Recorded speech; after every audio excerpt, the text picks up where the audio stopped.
Oke, baik saudara-saudara, kembali lagi bersama saya di Oloan King Channel. Salam sejahtera buat kita semuanya. Apa kabar dengan kalian? Semoga kita semua dalam keadaan sehat dan berada di lindungan yang Maha Kuasa. Untuk update terbaru di video kali ini, kita masih membahas tentang kasus Vina ya. Sebelumnya kita melihat video cuplikan dulu, saudara-saudara, di mana Ibu atau Mak Yes membahas atau mengatakan bahwa akun Fufu Fafa sudah dikuburkan.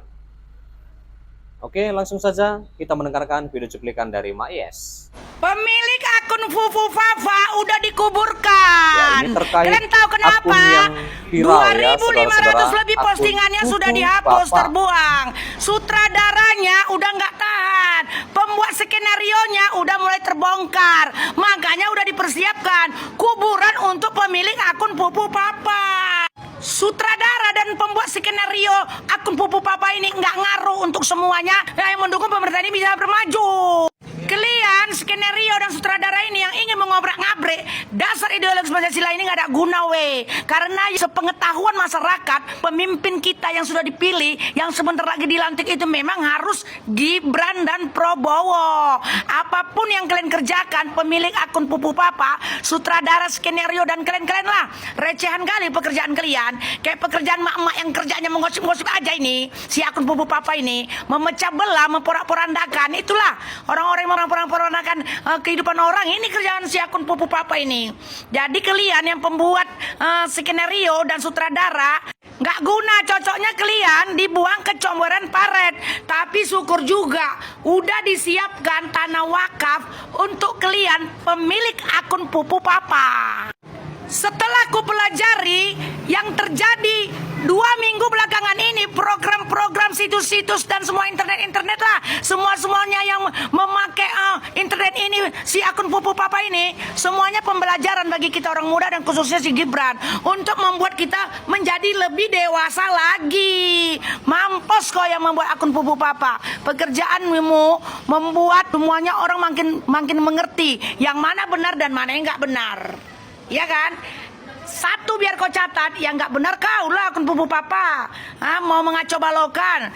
Semalam kulihat Pak Prabowo dan Gibran makan bersama, minum kopi bareng sore-sore kemarin. Diundangnya Rocky Gerung, iya kan? Catat dan garis bawah, di Indonesia ini ada peradaban yang bagus. Dididik dari mulai lahir sampai dewasa. Peradaban di Indonesia ini dididik orang tuanya untuk menjadi orang yang baik. Kalau kau akun Fufu Papa, didikanmu dari sana, dari orang-orang radikal yang nggak setuju kalau. Iya, baik saudara-saudara, itulah dia video cuplikannya. Kita sudah mendengarkan dan menyaksikannya. Bagaimana menurut tanggapan saudara-saudara sekalian? Silakan tinggalkan di kolom komentar ya. Nah, di sini dikatakan, saudara-saudara, bahwa perdebatan antara kuasa hukum 6 terpidana kasus Vina dan jaksa penuntut umum terjadi saat sidang peninjauan kembali di Pengadilan Negeri Cirebon pada Rabu 18 September 2024. Di mana debat ini bermula saat JPU sebagai termohon melontarkan pertanyaan kepada saksi Renaldi. JPU menanyakan apakah ada ancaman dan kekerasan yang dilakukan jaksa dan hakim kepada Renaldi dalam persidangan. Apakah di dalam persidangan, dalam saudara memberikan keterangan, ada paksaan, ancaman ataupun pukulan dari jaksa atau majelis hakim? Tanya JPU. Seketika ruang sidang menjadi riuh. Ada apa yang mulia? Ini pertanyaan karena saksi langsung datang ke pengadilan. Tanya JPU kepada majelis hakim. Kuasa hukum terpidana kasus Vina mengatakan pertanyaan tersebut sudah pernah dibahas sebelumnya. Dan di mana menurut kuasa hukum terpidana, pertanyaan tersebut telah berulang kali ditanyakan JPU terhadap saksi. Ini sudah pernah kita bahas majelis, ini diulang kembali. Kata kuasa hukum terpidana. Kuasa hukum terpidana menyebut pertanyaan yang dilontarkan JPU yang berulang itu bentuk dari penghinaan terhadap persidangan. Izin yang mulia, bahwa pemohon mengulang-ulang terkait pertanyaan dipukul, kami tidak mempermasalahkan. Ini penghinaan terhadap pengadilan, penghinaan terhadap hakim, kata kuasa hukum terpidana. Di mana saya menghinanya, Yang Mulia? Tanya JPU lagi. Penghinaannya apakah pernah dipukul oleh hakim? Mana mungkin hakim pernah memukul terdakwa. Ini penghinaan, kata kuasa hukum terpidana lagi. Dan majelis hakim pun kemudian berupaya untuk meredam suasana dan meminta kedua belah pihak untuk tenang.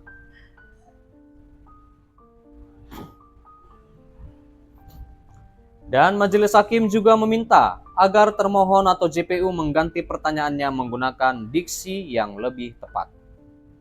Sebentar, Bapak kuasa hukum bisa tenang, Bapak JPU, mungkin bisa diganti pertanyaannya. Apakah di dalam sidang mungkin begitu pertanyaannya, Pak? Kata majelis hakim. JPU lantas mempertanyakan mengapa pertanyaan terkait ancaman dan kekerasan kepada saksi dipermasalahkan.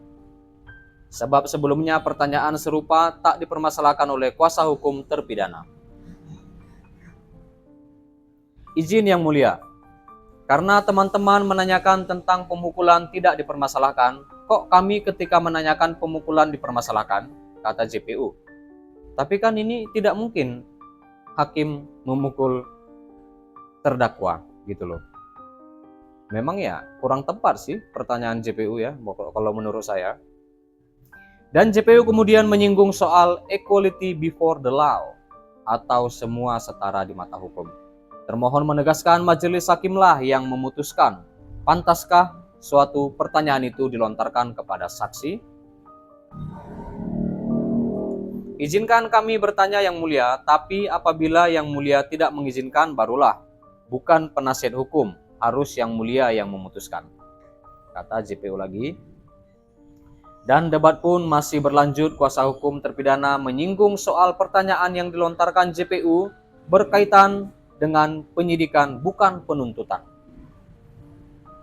Namun JPU berdalih, sidang PK menyangkut keseluruhan bukan hanya tentang penyidikan. Izin Yang Mulia, ini terkait dengan PK. PK itu keseluruhan, bukan tentang penyidikan apa yang dipertanyakan mereka ini, kata jaksa lagi.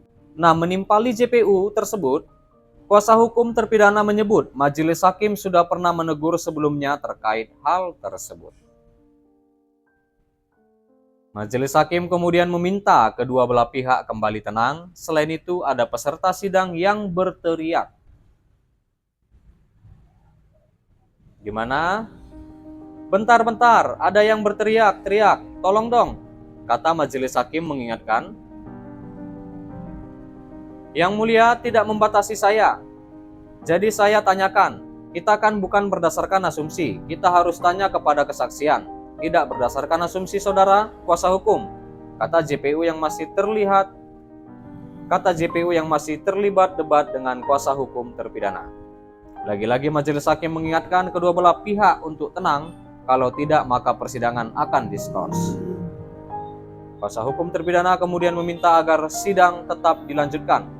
Kondisi pun mulai tenang. JPU lantas kembali bertanya kepada Renaldi. Di mana JPU menanyakan, sepengetahuan saksi apakah waktu bersidang beliau ada kekerasan ataupun ancaman yang dilakukan oleh teman-teman jaksa ataupun hakim? Tanya JPU. Renaldi menjawab, tidak ada. Iya. Baik, saudara-saudara, sampai di sini dulu berita terkini atau update terbaru di kasus Minaike Cirebon yang terjadi pada 2016 silam. Terima kasih buat saudara-saudara yang sudah menonton, yang sudah support. Jangan lupa di like, berikan komentar kalian di bawah, dan please share video ini dan subscribe dan nyalakan loncengnya. Terima kasih.